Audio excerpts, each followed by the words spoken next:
మేఘా, నాకు నిన్ను వదిలేళ్ళాలని లేదు. సరదాగా అబద్ధం చెప్తున్నావుగా. నిజం నిజం చెప్తున్నా. చోటు, అవును, నీ మీద నాకు ఇంకా ప్రేమ పోలేదు మేఘా. పోయింది, నాకేం కాలేదని భ్రమలో నాకు నేనే మోసం చేసుకుంటున్నా. చోటు ఏమంటున్నావు?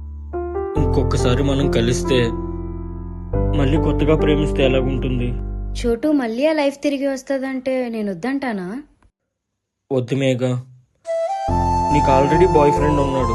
ఆ ఫీలింగ్స్ రావడం కరెక్ట్ కాదు. రే, ఎప్పుడైనా నా ఫోన్ బిజీ వచ్చిందా? నేను టెక్స్ట్ చేయడమైనా చూసావా?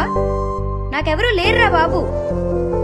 అయినా మేఘాని చోటు కాకుండా ఇంకెవరా తట్టుకోగలరు? మేఘా, నువ్వు క్లియర్ గానే ఉన్నావా? రే, నేను నీకు నిజం చెప్పనా? ఏంటి? గడిచిన ఇయర్స్ లో నేను రియలైజ్ అవ్వటానికి 1 year పట్టిందిరా. నా మీద నాకు ఇప్పటికీ కోపంగా ఉంది. ఎంత ఫుల్లా బిహేవ్ చేశానా అని.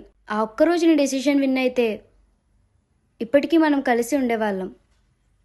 నేనేదో నిన్ను చూద్దామని అక్కడికి ట్రాన్స్ఫర్ పెట్టుకున్నాను. బట్ అన్ఫార్చునేట్గా నువ్వే కనిపించావు. కలిసాం, మాట్లాడుకున్నాం, మళ్ళీ గతం వరకు వెళ్ళొచ్చాం. మేబీ ఆ ట్రాన్స్లో నీకు కూడా ఫీలింగ్ కలిగి ఉంటే